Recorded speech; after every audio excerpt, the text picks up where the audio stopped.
Yoğun aramaların ardından 21 Ağustos'tan bu yana kayıp olan 8 yaşındaki Narin Güran, Tavşantepe mahallesindeki köye 1,5 kilometre uzaklıktaki bir dere yatağında çuval içinde ölü bulundu. İçişleri Bakanı Ali Yerlikaya, pazar sabahı sosyal medya üzerinden yaptığı açıklamada, Narin'in cesedi jandarma birimlerimiz tarafından bulundu dedi.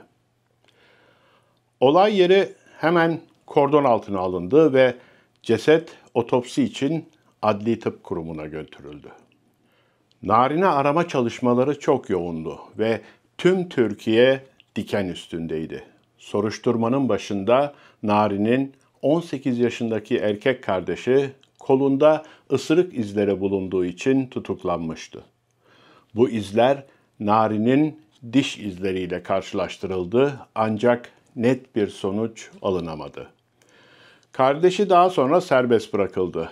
Kayboluşundan 11 gün sonra Narin'in amcası Tavşantepe Köyü muhtarı Salim Güran tutuklandı.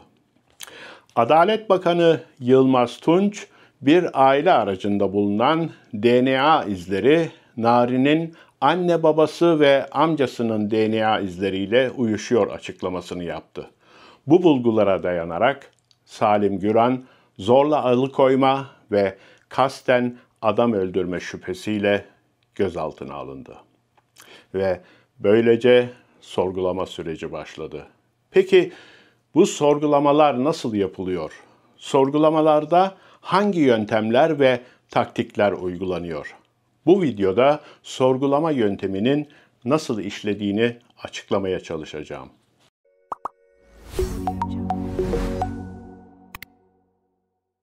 Polis sorgusunun temel amacı zanlıyı şüphelenilen suçtan mahkum etmek için bir itirafla ondan bilgi almaktır.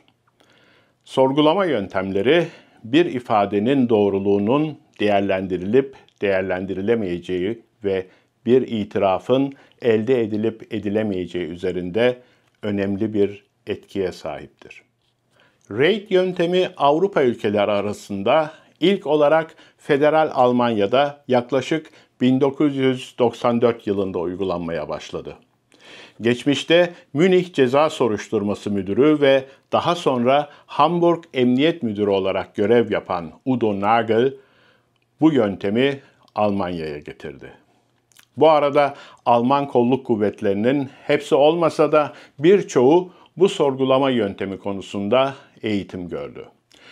RAID yönteminin telif hakları ticari marka yasasıyla korunduğu için bu amaçla Amerika Birleşik Devletleri'nden Almanya'ya uzmanlar getirildi. Bu sorgulama yöntemi 1948 yılında Chicago'lu bir polis memuru olan John Reid tarafından geliştirilmiştir. Reid, içgüdüsel bir hisse dayanarak sorgulamalarında en çetin cevizleri bile kırmak için kullandığı bir teknik geliştirmişti. Etliye tuzluya dokunmayan soruları kışkırtıcı ve tahrik edici olanlarla karıştırıyor ve şüphelinin fiziksel tepkilerini gözlemliyordu. Meslektaşları ona canlı yalan dedektörü diyordu. RAID yöntemi bugün FBI ve diğer hükümet kuruluşları tarafından kullanılan standart sorgulama tekniklerinden birisidir. Bugün Türkiye'de dahil olmak üzere birçok ülkede kullanılan sorgulama prosedürleri RAID yöntemine dayanan benzer bir sistemle işler ve kulağa daha hoş geldiği için davranış analizi görüşmesi olarak adlandırılır.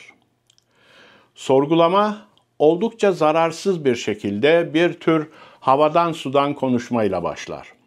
Ancak genel olarak yaklaşık 20 sorudan oluşan bir listeye dayanır ve görüşülen kişinin olağan konuşma ve davranış kalıplarını analiz etmek için kullanılır. Sorgulanan kişi daha çok uzun cümlelerle mi yoksa kısa cümlelerle mi konuşuyor?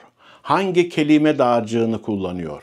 Yöresel bir lehçe mi yoksa düzgün bir Türkçe ile mi konuşuyor? İfade verirken alçak sesle mi yoksa yüksek sesle mi konuşuyor? Sorgulamayı yapan kolluk kuvveti mensupları şüphelinin ya da tanığın yüz ifadelerini ve jestlerini dikkatle gözlemler. Filmlerde, dizilerde görüldüğü gibi sorgulama ekibinin bir kısmı sorgulamayı bir yüzü aynalı camın arkasından takip ederler. Gerektiğinde de sorgulamayı yapan memuru kulağının içine yerleştirilmiş bir verici aracılığıyla da yönlendirirler. Sorgulanan kişi ayağını yere vuruyor mu? Sık sık başını kaşıyor mu? Konuşurken ne tarafa bakıyor? Oturuş pozisyonu nasıl? RAID yöntemiyle ilgili yaklaşık 600 sayfalık el kitabında sorguya çekilenin yalan söylediğini gösteren sözlü ve sözsüz ipuçları sıralanıyor. Beden dili ve belirli konuşma davranışları tespit edilip ayrıntılı olarak analiz ediliyor. Polis memurları karşılarındaki kişinin yalan söylediğine ikna olurlarsa, itiraf almak için kılavuzda belirtilen denenmiş ve test edilmiş diğer teknikleri de uygularlar. Örneğin şu açılış cümlesi kullanılır. Yaptığımız araştırmalarda topladığımız deliller açıkça sizin yaptığınızı gösteriyor. Bu daha sonra sorgunun geri kalanı için kullanılacak ses tonunu belirler.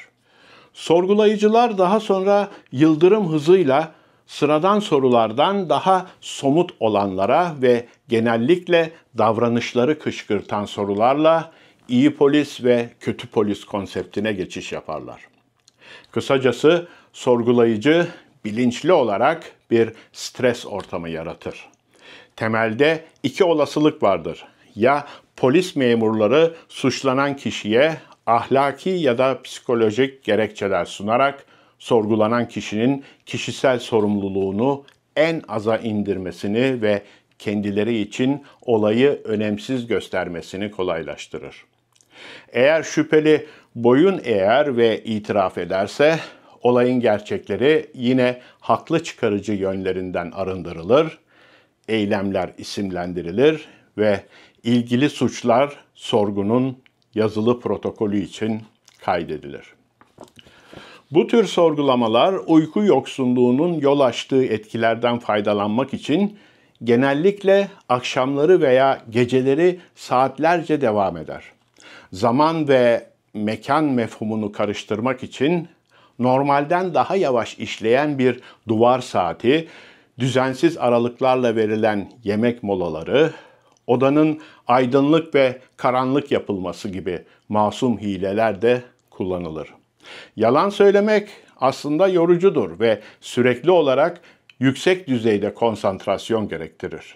İfadeler daha önce verilen cevaplarla eşleşmeli ve sorgulayan kişide herhangi bir şüphe uyandırmamalıdır. Tüm bunlar sürekli olarak stresli bir durumda gerçekleşir ve stres durumunun daha da artmasına yol açar. Bu nedenle enerjinin başka bir yere kanalize edilmesi gerekir ki ancak o zaman da diğer tarafta bir eksiklik oluşur.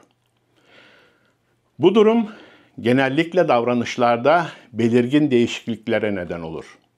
Sorgulanan sanık ya da şüpheli aniden düzgün Türkçeden lehçeye geçer, cümle yapısını değiştirir veya kıpır kıpır huzursuz olur. Bu da sorgucuya stres faktörünü daha da arttırmak için ek saldırı noktaları sağlar.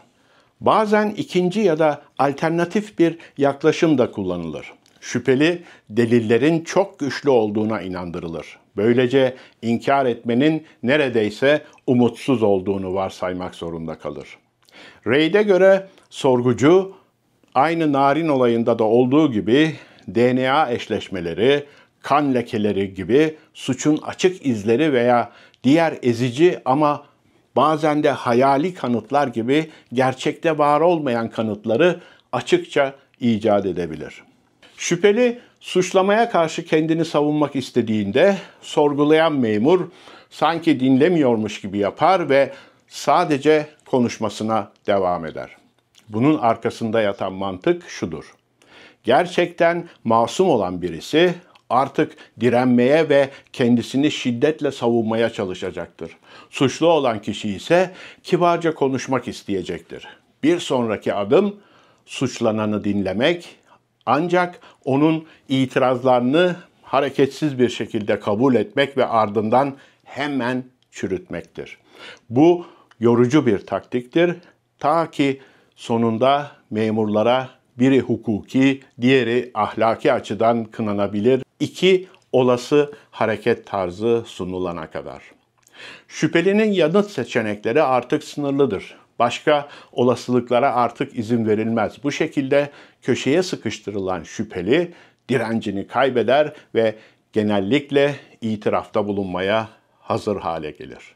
Sorgu tutanaklarında yöntem en iyi ihtimalle satır aralarında okunabilir. Tabii ki bunlar nadiren basına yansıyor. Dolayısıyla güncel Narin olayında örnekler sadece tahmin edilebiliyor. Narin'in amcasının Tavşantepe köyünden Diyarbakır'a götürülürken daha araba yolculuğunda bir jandarma mensubu tarafından bu şekilde sorgulandığı söyleniyor. Eleştirmenler raid yönteminin çok sayıda yanlış itirafa yol açtığına inanmaktalar. Elbette doğal olarak bu konuda herhangi bir istatistik yok. Ancak bu tekniği ayrıntılı olarak incelerseniz bir sanığın baskıya dayanamaması çok da uzak bir ihtimal gibi görünmüyor. Görünüşte ezici kanıtlarla öyle ya da böyle suçu kabul etme seçeneğiyle karşı karşıya kalan sanık için sahte bir itiraf tek çıkış yoludur. Özellikle de sorgulama bir savunma avukatı olmadan yapılıyorsa ve sanık tamamen üstün bir devlet otoritesiyle karşı karşıyaysa. Bu yöntemi kullananlar bunun Türkiye'de ceza muhakemeleri usulü kanununa uygun olarak yapıldığını iddia etseler de baskı, yorgunluk ve sahte kanıtlar kullanıldığında bunun nasıl işe yarayacağı tartışmalıdır.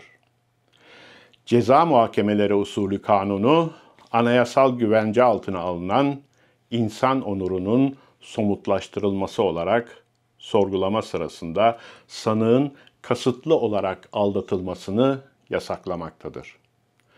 Ayrıca özgür iradenin kısıtlanmasını ve sanığa karşı yorgunluk veya tehditlerin kasıtlı olarak kullanmasını da yasaklamaktadır.